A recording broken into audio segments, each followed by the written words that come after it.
आपण पाहतोय अतिशय सुंदर असा हा सोहळा असतो, नेत्रदीपक असा हा सोहळा असतो। साधारणतः महिनाभर हे वारकरी अगदी आनंदाने पायी वारीमध्ये सहभागी होत असतात। कुणी 8 दिवस वारी करतं, कुणी 15 दिवस करतं, कुणी अगदी महिनाभरापासून चालत असतं। आणि या सगळ्या पार्श्वभूमीवर आपण आत्ताच या वारकऱ्यांच्या प्रतिक्रिया पाहिल्या। यंदा प्रशासनाचं अगदी सुसज्ज नियोजन पाहायला मिळतंय आणि 700 वर्षांपूर्वीचं हे मंदिर जे आहे ते अतिशय विलोभनीय पाहायला मिळतंय, असंही त्यांच्या भावना आपण आताच पाहिल्या।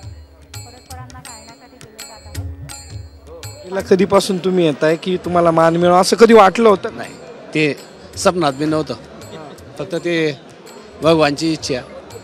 पण तुम्ही वारीला कधीपासून येताय आणि वारी कशी करता? आम्ही काय गाडीवर येतो, हो, फक्त दर्शन घ्यायचं, पण दर्शन घ्यायचं राहत नाही। दरवेळेस वारीला येता? दरवर्षी येतो मी। बरं, काय म्हणजे तुम्ही काय करता? शेती करता की नोकरी? शेती।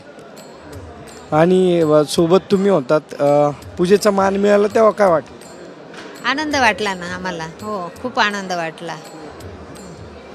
कधी असं वाटलं होतं? असं स्वप्नात पण नव्हतं असं देवाचं दर्शन होईल बा आम्हाला, असं पूजा भेटेल असं।